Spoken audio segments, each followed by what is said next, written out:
जय श्री कृष्ण। राधे राधे। आप सभी भक्तों को निर्जला एकादशी व्रत की हार्दिक शुभकामनाएं।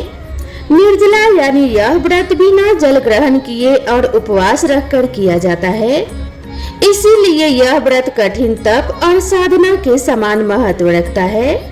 ज्येष्ठ माह शुक्ल पक्ष की एकादशी निर्जला एकादशी कहलाती है। इस व्रत को भीमसेन एकादशी या पांडव एकादशी के नाम से भी जाना जाता है। पौराणिक मान्यता है कि 5 पांडवों में से एक भीमसेन ने इस व्रत का पालन किया था और वैकुंठ को गए थे, इसीलिए इसका नाम भीमसेनी एकादशी भी हुआ। निर्जला एकादशी की कथा सुनने मात्र से सभी मनोकामनाएं पूर्ण हो जाती हैं। हस्तिनापुर का राज दरबार आज विशेष रूप से जगमगा रहा है। स्वर्ण सिंहासन, श्वेत चमर, रतन जड़ित दीपमालाओं की आभा से मंडप जगमगा रहा है। पांडवों के बीच बैठा है बल का प्रतीक भीमसेन, किंतु आज उनके मुख पर पराक्रम नहीं बल्कि गंभीर दुविधा की रेखाएं हैं। हर एकादशी पर माता कुंती, सहदेव, नकुल, अर्जुन और स्वयं युधिष्ठिर महाराज और द्रौपदी सभी व्रत रखते हैं संयम और श्रद्धा के साथ। लेकिन भीम जो अग्नि से उत्पन्न है, जिनकी अग्नि जैसी भूख है, वे हर बार मन मार कर उस पुण्य से वंचित रह जाते हैं। आज युधिष्ठिर महाराज नहीं बल्कि राजसभा में स्वयं भीमसेन भगवान श्री कृष्ण से पूछ रहे हैं कि हे मधुसूदन, मुझे कोई ऐसा मार्ग बताइए कि मैं भी व्रत का पुण्य प्राप्त कर सकूं, किंतु अपने शरीर की भूख की मर्यादा में रहकर। क्या कोई ऐसी एकादशी है जो पूरे वर्ष के व्रतों का फल एक साथ दे दे? भीमसेन के मुख से ऐसी बातें सुनकर श्री कृष्ण मंद मंद मुस्कान के साथ कहते हैं कि हे भीम, एक ही एकादशी है निर्जला एकादशी, जो कि पूरे वर्ष की एकादशियों के समान पुण्य देती है। यह व्रत तुम्हारे जैसे वीर के लिए ही है। तो आइए प्रिय श्रोताओं, इस दिव्य संवाद के साथ आरंभ करते हैं निर्जला एकादशी व्रत की पावन कथा, जिसमें छुपा है मोक्ष, पुण्य और भगवान विष्णु की असीम कृपा का रहस्य। पद्म पुराण में वर्णित निर्जला एकादशी व्रत कथा के अनुसार एक बार युधिष्ठिर महाराज ने भगवान श्री कृष्ण से कहा कि हे जनार्दन, अपरा एकादशी का सारा महात्मा मैंने सुन लिया। अब ज्येष्ठ मास के शुक्ल पक्ष में जो एकादशी आती हो उसका भी वर्णन कीजिए। भगवान श्री कृष्ण बोले कि हे राजन, इसका वर्णन परम धर्मात्मा सत्यवती नंदन व्यास जी करेंगे, क्योंकि यह संपूर्ण शास्त्रों के तत्वज्ञ और वेद वेदांगों के पारंगत विद्वान हैं। तब वेद व्यास जी कहने लगे, दोनों ही पक्षों की एकादशियों को भोजन न करें। द्वादशी को स्नान आदि से पवित्र होकर फूलों से भगवान केशव की पूजा करके नित्य कर्म समाप्त होने के पश्चात पहले ब्राह्मणों को भोजन देकर अंत में स्वयं भोजन करना चाहिए। राजन, जन्ना शौच और मरना शौच में भी एकादशी को भोजन नहीं करना चाहिए। यह सुनकर भीमसेन बोले, परम बुद्धिमान पितामह, मेरी उत्तम बात सुनिए। राजा युधिष्ठिर, माता कुंती, द्रौपदी, अर्जुन, नकुल और सहदेव यह एकादशी को कभी भोजन नहीं करते और मुझसे भी हमेशा यही कहते हैं कि भीमसेन, तुम भी एकादशी को न खाया करो। किंतु मैं इन लोगों से यही कह दिया करता हूँ कि मुझसे भूख सही नहीं जाएगी। तब भीमसेन की बात सुनकर व्यास जी ने कहा कि हे भीम, अगर तुम्हें स्वर्गलोक की प्राप्ति अभिष्ट है और तुम नरक को दूषित समझते हो, तो दोनों पक्षों की एकादशी को कभी भोजन मत करना।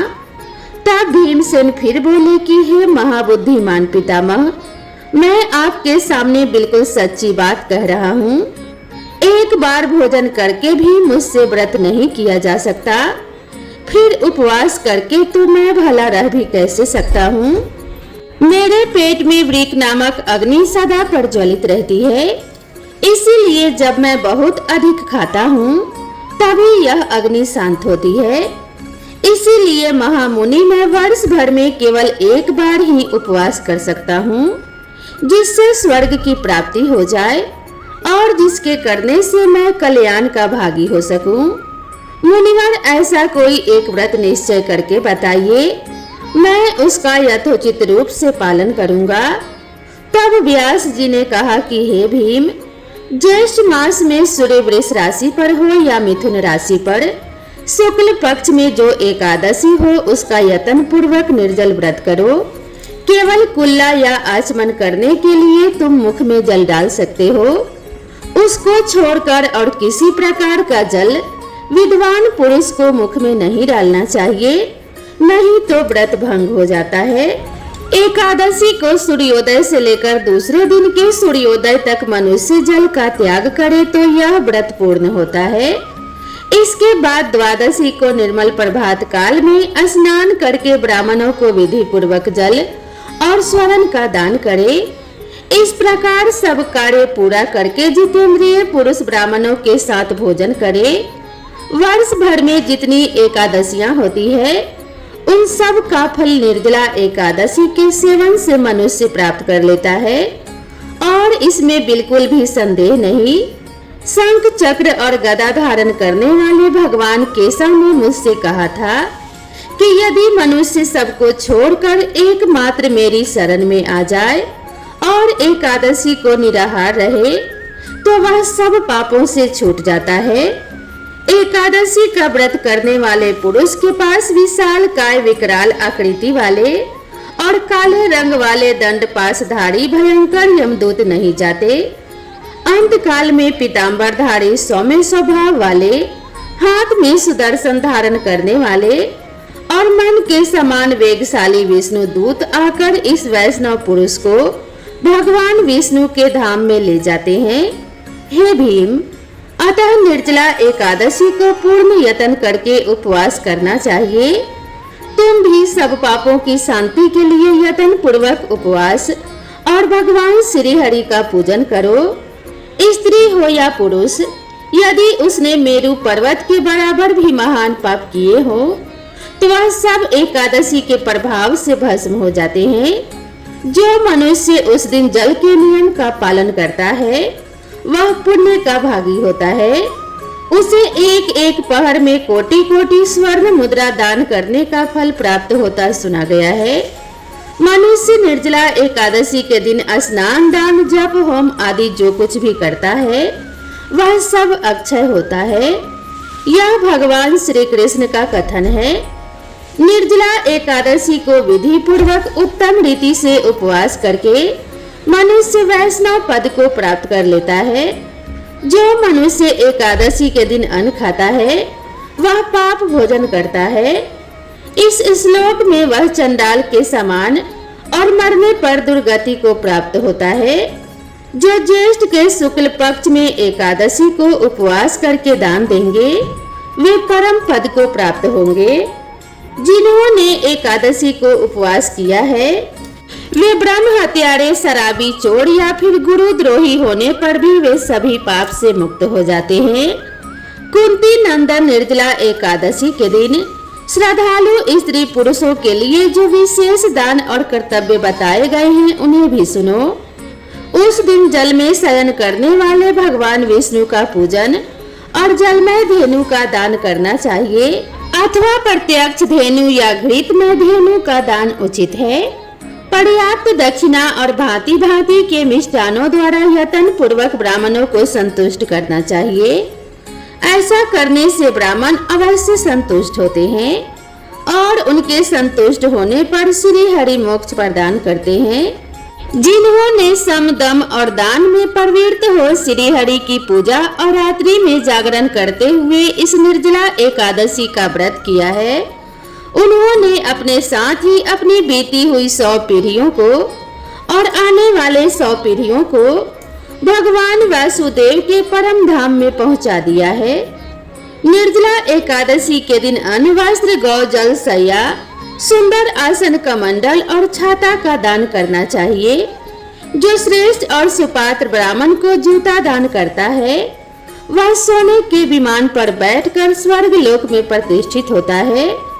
जो इस एकादशी की महिमा को भक्ति पूर्वक सुनता तथा जो भी भक्ति पूर्वक उसका वर्णन करता है वे दोनों स्वर्ग लोक में जाते हैं। चतुर्दशी युक्त अमावस्या को सूर्य ग्रहण के समय श्राद्ध करके मनुष्य जिस फल को प्राप्त करता है वही इसके श्रवण से भी प्राप्त होता है। पहले दंत धावन करके यह नियम लेना चाहिए कि मैं भगवान केशव की प्रसन्नता के लिए एकादशी को निराहार रहकर आचमन के सिवा दूसरे जल का भी त्याग करूंगा। द्वादशी को देव देवेश्वर भगवान विष्णु की पूजा करनी चाहिए।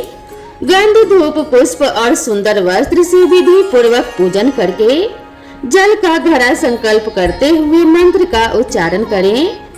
संसार में सागर से तारने वाले देव देव ऋषिकेश, इस जल के घड़े के दान करने से आप मुझ पर परम गति की प्राप्ति कराइए। व्यास जी कहते हैं कि हे भीमसेन, ज्येष्ठ मास में शुक्ल पक्ष की जो शुभ एकादशी होती है उसका निर्जल व्रत करना चाहिए तथा उस दिन श्रेष्ठ ब्राह्मणों को शक्कर के साथ जल के घड़े का दान करना चाहिए। ऐसा करने से मनुष्य भगवान विष्णु के समीप पहुंचकर आनंद का अनुभव करता है। इसके पश्चात द्वादशी को ब्राह्मण भोजन कराने के बाद स्वयं भोजन करें। जो इस प्रकार पूर्ण रूप से पाप नाशनी एकादशी का व्रत करता है वह सभी पापों से मुक्त होकर अनामय पद को प्राप्त होता है। ऐसे व्यक्ति को मोक्ष की प्राप्ति हो जाती है। जैसे ही श्री कृष्ण ने कथा समाप्त की, हस्तिनापुर का राज दरबार एक बार फिर दिव्य ऊर्जा से भर गया। श्री कृष्ण के मुख से निकली हर बात जैसे भीमसेन के मन का भार हर लेती है। वे हाथ जोड़कर श्री कृष्ण को प्रणाम करते हैं और कहते हैं कि हे केशव, आपने मुझे यह अमूल्य बात बताया जो मुझे मेरे परिवार के व्रत सदृश पुण्य की ओर ले जाएगा। आज मैं भी व्रत के पवित्र पथ पर अग्रसर हो पाया। श्री कृष्ण ने भीम के कंधे पर हाथ रखकर कहा कि हे भीम, यह व्रत केवल तप नहीं, श्रद्धा और तुम्हारे जैसे भक्तों के लिए ही है जो भीतर से सच्चे हैं। इस प्रकार इस कथा से हमें न केवल व्रत के महत्व का ज्ञात होता है बल्कि यह भी समझ में आता है कि श्रद्धा से किया गया एक व्रत भी वर्ष भर की तपस्या का फल दे सकता है अगर वह पूर्ण निष्ठा, संयम और भक्ति के साथ किया गया हो। तो आइए हम सब भी इस निर्जला एकादशी पर केवल जल का त्याग ही नहीं, इंद्रिय संयम और सेवा भगवत स्मरण का व्रत लेकर भगवान विष्णु के कृपा के अधिकारी बने। भगवान विष्णु आप सभी को व्रत का पुण्य, संयम की शक्ति और भक्ति की स्थिरता प्रदान करें। हमारे सनातन धर्म में प्रत्येक व्रत की सफलता और सिद्धि के पीछे देवी देवताओं की अदृश्य कृपा होती है। एकादशी व्रत जितना महान है उतना ही महत्वपूर्ण है इस व्रत की द्वारपाल देवी ग्यारस माता की कृपा प्राप्त करना। कहा गया है कि जब तक ग्यारस माता प्रसन्न न हो तब तक एकादशी का फल पूर्ण रूपेण नहीं मिलता। इसीलिए हर एकादशी व्रत कथा के साथ ग्यारस माता की कथा का श्रवण करना भी अनिवार्य है। अब हम सभी भक्ति भाव से पहले ग्यारस माता की कथा का श्रवण करेंगे। उनकी कथा सुने और ग्यारस माता से प्रार्थना करें कि वे हमारे द्वारा रखे गए व्रत को स्वीकार कर भगवान विष्णु के चरणों तक पहुँचाएं। आइए इस मंगल भावना के साथ ग्यारस माता की पुण्य कथा का श्रवण करते हैं। एक बार की बात है, एक राज्य में एक राजा राज्य करता था। राजा बहुत ही बुद्धिमान और बलशाली था। वह सदैव अपनी प्रजा का बहुत ही अच्छे से ध्यान रखता था। प्रजा भी अपने राजा को बहुत पसंद करती थी। राजा की 2 बेटियां थी। राजा अपनी दोनों बेटियों से बहुत ही प्रेम किया करता था। राजा की दोनों बेटियां बहुत ही सुंदर थी, लेकिन राजा की छोटी बेटी देखने में बहुत सुंदर और धार्मिक प्रवृत्ति की थी। वह 12 मास ग्यारस माता की पूजा और व्रत किया करती थी। सभी लोग राजा की छोटी बेटी से बहुत प्रेम करते थे और खूब प्रशंसा किया करते थे। वह बोलने में बहुत ही अच्छी थी। राजा भी अपनी छोटी बेटी को बड़ी बेटी से कुछ ज्यादा ही प्रेम करता था, जिस कारण राजा की बड़ी बेटी को अपनी छोटी बहन से नफरत होने लगी। समय के साथ राजा की दोनों बेटियां बड़ी हो गई। तब एक पड़ोस के राज्य में रहने वाला राजकुमार राजा की बड़ी बेटी के लिए रिश्ता लेकर आया।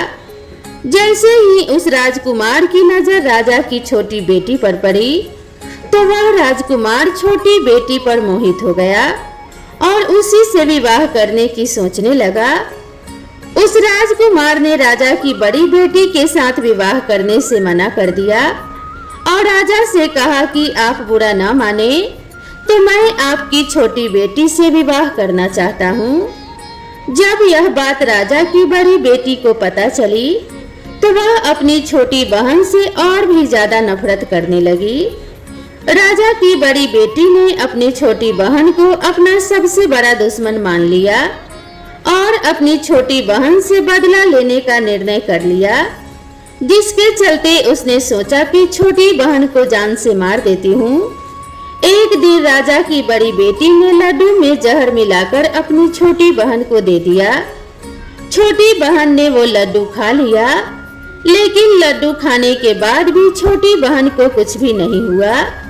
बड़ी बहन यह देखकर बहुत ही आश्चर्यचकित हुई, लेकिन बड़ी बहन ने हार नहीं मानी। एक दिन जब छोटी बहन अपने कमरे में सो रही थी, तब उसने मटके में सांप रखकर उसके कमरे में छोड़ दिया, लेकिन सांप भी छोटी बहन को कुछ नहीं कर पाया। जिसके बाद बड़ी बहन ने अपनी छोटी बहन से कहा कि चलो बहन, आज हम कुएं से पानी भरकर लाते हैं। तो छोटी बहन अपनी बड़ी बहन के कहे अनुसार उसके साथ पानी लेने के लिए चली गई। जैसे ही वह पानी कुएं से निकालने लगी, तो बड़ी बहन ने उसे कुएं में धक्का दे दिया, लेकिन ग्यारस माता के आशीर्वाद से वह सकुशल बाहर निकल आई। यह देखकर उसे बहुत ही आश्चर्य हुआ कि ना जाने मैंने कौन कौन से प्रयास किए हैं, फिर भी इसका कुछ भी नहीं बिगड़ा। उसने एक दिन सोचते सोचते अपनी छोटी बहन के पास जाकर कहा कि बहन, तुमको पता है भगवान सबकी मृत्यु एक निश्चित समय पर लिखते हैं। तुम्हारी और मेरी मृत्यु कैसे होगी क्या तुम जानती हो? तब छोटी बहन ने कहा कि हाँ बहन, मेरी मृत्यु कैसे होगी यह तो मैं जानती हूँ। छोटी बहन से यह सुनकर बड़ी बहन को बहुत ही संतुष्टि हुई और वह सोचने लगी कि इस बार मैं इसे जरूर मार दूंगी। उसने अपनी छोटी बहन से कहा कि अपनी मृत्यु का राज मुझे तो बताओ, मैं तुम्हारी बड़ी बहन हूँ। छोटी बहन ने अपनी बड़ी बहन से कहा कि मेरी मृत्यु एक तोते में है, जो तोते के गले में एक हार है, उसी से मेरी मृत्यु होगी। जब कोई व्यक्ति उस तोते को मारकर वह हार अपने गले में पहन लेगा, तो मैं मूर्छित हो जाऊंगी, और जैसे ही उस हार को अपने गले से उतार देगा, तो मैं वापस जीवित हो जाऊंगी। अपनी छोटी बहन की मृत्यु का राज जानकर बड़ी बहन बहुत ही खुश हुई और अपनी छोटी बहन को मारने के लिए उस पालतू तोते को ढूंढना शुरू कर दिया। लेकिन छोटी बहन को इस बात का पता था कि वह मेरी जान लेना चाहती है। वह अपने पिताजी के पास गई और अपने पिताजी से कहा कि हे पिताजी, अगर मेरी मृत्यु हो जाए तो मुझे जलाना मत, बल्कि आप मुझे पुरानी वाली जो हवेली है उसमें एक पलंग पर लिटाकर छोड़ देना। अपनी छोटी बेटी के मुंह से यह बात सुनकर राजा को बहुत ही बुरा लगा। उसने अपने बेटी से पूछा कि बेटी, तुम ऐसी बातें क्यों कर रही हो? 2-4 दिन में तेरी शादी होने वाली है। तब राजा की छोटी बेटी ने बताया कि पिताजी, समय किसी के लिए नहीं रुकता, कब क्या हो जाए किसी को कुछ भी पता नहीं है। फिर राजा ने अपनी छोटी बेटी से कहा कि तुम्हारा ऐसा बोलना मुझे बिल्कुल भी अच्छा नहीं लगता। लेकिन छोटी बेटी ने अपने पिताजी को ऐसा करने पर मजबूर कर दिया और वचन ले लिया कि मरने के बाद जलाना नहीं है। तो राजा ने भी अपनी छोटी बेटी की बात मान ली और 2-3 दिन बाद जब शादी का समय आया, घर में पूरा शादी का माहौल था। पूरे गाजे बाजे के साथ बारात आई। राजकुमार बारात लेकर राजा के घर आया। राजकुमार और राजा की छोटी बेटी का विवाह शुरू हो गया। जैसे ही राजा की छोटी बेटी राजकुमार के साथ फेरे लेना शुरू करती है, तो उसी समय उसकी बड़ी बहन अपनी छोटी बहन के कमरे में जाकर उसके तोते को पकड़ लेती है और उसे जान से मार देती है। तोते के गले में जो हार था उसे अपने गले में धारण कर लेती है। जैसे ही बड़ी बहन ने हार अपने गले में डाला, तो उधर छोटी बहन के 3.5 फेरे ही पूरे हुए थे और वह बेहोश होकर नीचे गिर गई। इसके बाद राजा ने बड़े बड़े हकीम को बुलाया, अपनी छोटी बेटी का इलाज करने को कहा। राजा ने कहा, कोई मेरी बेटी का इलाज कर दो, मुंह मांगा इनाम दिया जाएगा। राजा की बात सुनकर वैद्य ने जब बेटी को चेक किया, तो राजा को बताया कि आपकी छोटी बेटी ना तो जीवित है और ना ही मरी हुई है। मैं तो मेरे जीवन में ऐसा पहली बार देख रहा हूँ। तो राजा ने वैद्य और हकीम को कह दिया कि यह बात बाहर किसी और को मत बताना। अगर तुमने यह बात और किसी को बताई तो हम तुम्हें फांसी की सजा देंगे। राजा ने अपनी छोटी बेटी को पुराने महल में ले जाकर एक पलंग पर लिटा दिया और वहां पर कुछ सैनिकों को तैनात कर दिया और स्वयं महल पर आ गया। राजा की बड़ी बेटी अपने पिताजी के पास गई और कहने लगी कि हे पिताजी, अगर यह शादी संपन्न नहीं हुआ तो आपकी इज्जत का क्या होगा? अगर आप कहो तो मैं आपकी इज्जत बचाने के लिए राजकुमार से शादी करने के लिए तैयार हूँ। राजा ने अपनी बड़ी बेटी की बात मानकर छोटी बेटी के कपड़े बड़ी बेटी को पहना दिए और मंडप पर भेज दिया। लेकिन राजकुमार यह जान गया था कि यह राजा की छोटी बेटी नहीं है, तो उसने शादी करने से मना कर दिया। लेकिन वहां पर आए सारे लोगों ने राजकुमार को शादी करने के लिए विवश कर दिया और राजा की बड़ी बेटी से शादी उस राजकुमार की करवा दी। बचे हुए 3.5 फेरे बड़ी बेटी के साथ दिलवा दिए गए। उसके बाद राजकुमार राजा की बड़ी बेटी को अपने महल में ले गया। राजकुमार राजा की बड़ी बेटी से ना तो बात करता था और ना ही उसे पसंद करता था और ना ही उसके कमरे में जाता था।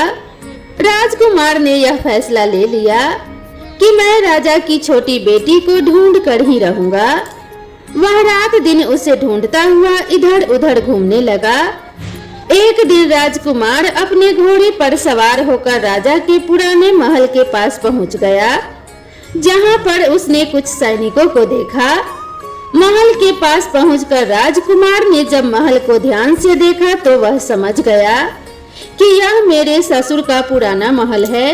तब राजकुमार ने सैनिकों से पूछा कि तुम लोग यहाँ पर क्या कर रहे हो और इस महल के अंदर उस पलंग पर कौन लेटा है? तो सैनिकों ने बताया कि यहाँ पर राजा की छोटी बेटी लेटी है। यह सुनकर राजकुमार बहुत ही खुश हुआ और तुरंत उससे मिलने के लिए अंदर चला गया। लेकिन देखा अंदर जाकर तो वो बिल्कुल बेहोश थी। राजकुमार उसकी सेवा करने लगा। जैसे ही रात हुई राजा की छोटी बेटी उठकर बैठ गई। राजकुमार यह देखकर बहुत ही खुश हुआ और उससे पूछने लगा कि तुम यहाँ पर क्या कर रही हो? ऐसे बीच फेरों से गायब होकर यहाँ पर क्यों चली आई? तुम मेरे साथ चलो। राजा की छोटी बेटी ने राजकुमार को सारी बात बता दी और बताया कि मेरी जान एक तोते में बसी थी और यह बात मैंने अपनी बड़ी बहन को बता दी थी। मुझे पता है कि उसी ने मुझे मारने का प्रयास किया है। उसके पास एक हार है जिसको वह सुबह में पहन लेती है और रात को उतार कर रख देती है। जब तक वह हार को पहने रखती है तब तक मैं मूर्छित रहती हूँ और जैसे ही वह हार को उतार देती है तो मैं जीवित हो जाती हूँ और जब तक मेरी बड़ी बहन के पास वह हार है तब तक मैं ऐसे ही जीवित और मूर्छित होती रहूंगी। अगर मेरी बड़ी बहन के पास जो हार है वह मेरे हाथ में आ जाए तो मैं हमेशा के लिए जीवित हो जाऊंगी। राजकुमार यह बात सुनकर राजा की छोटी बेटी के पास रहने का निर्णय ले लेता है और बचे हुए फेरे लेकर अपने विवाह को भी पूरा कर लेता है और वहीं राजा की छोटी बेटी के पास रहने लगता है। ऐसा करते करते काफी समय बीत गया। राजा की छोटी बेटी गर्भवती हो गई। एक दिन राजकुमार को किसी काम से बाहर जाना पड़ा तो पीछे से राजा की छोटी बेटी के पेट में बहुत जोरों से दर्द होने लगा। उस समय उसने ग्यारस माता का आवाहन किया, जिसके बाद ग्यारस माता वहां पर प्रकट हुई और उन्होंने उसके दर्द को दूर किया। एक सुंदर पुत्र को उसने जन्म दिया। जब आधी रात को राजकुमार बाहर से आया तो उसने ग्यारस माता को देखा तो वह बहुत ही आश्चर्यचकित हुआ। उसने तुरंत ग्यारस माता को प्रणाम किया। ग्यारस माता ने राजकुमार से कहा कि जब तुम्हारा बेटा 5 वर्ष का हो जाए तो तुम अपने पत्नी का हार लाकर इसके गले में डाल देना, जिससे यह हमेशा के लिए जीवित हो जाएगी। समय बीतता गया और राजकुमार का बेटा 5 साल का हो गया। एक दिन राजकुमार को फिर किसी काम से बाहर जाना पड़ा। उसने अपने बेटे से कहा कि तुम अपनी माता का ध्यान रखना और मैं शाम तक लौट आऊंगा। जैसे ही राजकुमार वहां से बाहर निकला तो बड़ी बहन के सैनिकों ने उसे देख लिया और बड़ी बहन को जाकर सारी बात बता दी, जिसके बाद बड़ी बहन अपनी छोटी बहन के पुत्र को वहां से उठवा लेती है और उसे जान से मार देती है। उसके 2 टुकड़े करवाए। पहले टुकड़े को चक्की के पास छुपा दिया और दूसरा टुकड़ा अपने पलंग के नीचे रख लिया। यह देखकर ग्यारस माता ने भिखारी का रूप धारण किया और उसके घर आ गई। भिक्षा मांगने लगी तो बड़ी बहन ने अपने नौकरों से कहा कि जाओ भिखारी को भिक्षा दे दो। लेकिन जैसे ही नौकर ग्यारस माता को भिक्षा देने के लिए जाता है तो माता उन्हें मना कर देती है और कहती है कि मैं तो तुम्हारी रानी से ही भिक्षा लूंगी। नौकरों ने अंदर जाकर कहा कि रानी, वह हमसे भिक्षा नहीं ले रही है, बोल रही है कि मैं तो रानी से ही भिक्षा लूंगी। जब बड़ी बहन स्वयं भिक्षा देने के लिए भिखारन बनी ग्यारस माता के पास आती है, उससे पहले ही माता एक बिल्ली का रूप बनाकर उसके कमरे में चली जाती है। वहां पर जो छोटी बेटी के पुत्र का एक टुकड़ा था वह उसे उठा लेती हैं और दूसरा चक्की के पास से उठाकर उसे जीवित कर देती हैं और वहां से लेकर चली जाती हैं और राजकुमार को सारी बात बताकर उन्हें उसका बेटा सौंप देती है। राजकुमार अपने बेटे को लेकर उसकी बड़ी बहन के पास जाता है और उससे कहता है, इस बच्चे का अच्छे से ध्यान रखना है। अगर तुम इस बच्चे का अच्छे से ध्यान रखोगी तो मैं तुमसे बात करूंगा, वरना नहीं करूंगा और मैं यहाँ से चला जाऊंगा। एक दिन राजकुमार ने अपने बच्चे से कहा कि तुम ऐसा करो कि तुम्हारे माँ के गले में जो हार है उसे मांग लो। तुम्हारी जिद की वजह से वह हार तुम्हें दे देगी। अपने पिताजी के कहे अनुसार लड़का अपनी बड़ी माँ के पास जाकर कहता है कि हे माँ, मुझे तुम्हारे गले का हार चाहिए। यह सुनकर उसकी माँ को पहले तो बहुत गुस्सा आता है, पर उसको याद आता है कि राजकुमार ने कहा है कि अगर मैं इस बच्चे का अच्छे से ध्यान रखूंगी तो ही वह मुझसे बात करेंगे। वह सोचती है कि छोटी बहन अब तक तो मर गई होगी और उसे जला भी दिया होगा, अब कौन सी वह जिंदा होने वाली है। यही सोचकर वह हार को निकालकर उस बच्चे को दे देती है। वह बच्चा उस हार को ले जाकर अपने पिताजी को दे देता है तो राजकुमार अपने बेटे और उस हार को लेकर वहां से चला जाता है और जाते हुए कहकर जाता है कि तुम हमारे लिए खाना बनाकर तैयार रखना मैं शाम को आकर तुम्हारे साथ ही खाना खाऊंगा। यह कहकर वह अपने बेटे को लेकर सीधा राजा के पास जाता है और राजा को सारी बात बता देता है। राजा अपनी बड़ी बेटी की यह करतूत सुनकर बहुत ही क्रोधित होते हैं और अपनी परवरिश को ही दोष देने लगते हैं। राजा राजकुमार को अपने छोटी बेटी के साथ रहने का आदेश देते हैं। राजकुमार वह हार लेकर छोटी रानी के पास जाता है और उसके गले में वह हार डाल देता है, जिससे वह हमेशा के लिए जीवित हो जाती है और दोनों बहुत ही खुश होते हैं और खुशी खुशी अपना जीवन बिताने लगते हैं। राजकुमार अपने बेटे और अपने पत्नी को लेकर अपने राज्य में चला जाता है। इस तरह एकादशी व्रत के प्रभाव से राजा की छोटी बेटी को अपने जीवन में आई तमाम मुसीबतों से छुटकारा मिलता है। तो प्रेम से बोलिए एकादशी माता की जय, भगवान श्री हरि विष्णु और माता लक्ष्मी की जय। तो दोस्तों, मैं आशा करती हूँ आप सभी को यह कथा जरूर पसंद आई होगी। वीडियो पसंद आई हो तो वीडियो को एक लाइक जरूर करें और अगर आप मेरे चैनल पर पहली बार आए हैं तो चैनल को सब्सक्राइब करना ना भूलें। तो दोस्तों, मिलते हैं इसी तरह की नई कथा और नई कहानी के साथ। भगवान विष्णु और माता लक्ष्मी की कृपा आप सभी भक्तों पर सदा सर्वदा बनी रहे। इसी मंगल कामना के साथ आज के वीडियो को यहीं पर समाप्त करती हूँ। मिलते हैं इसी तरह की नई कथा के साथ, तब तक के लिए राधे राधे।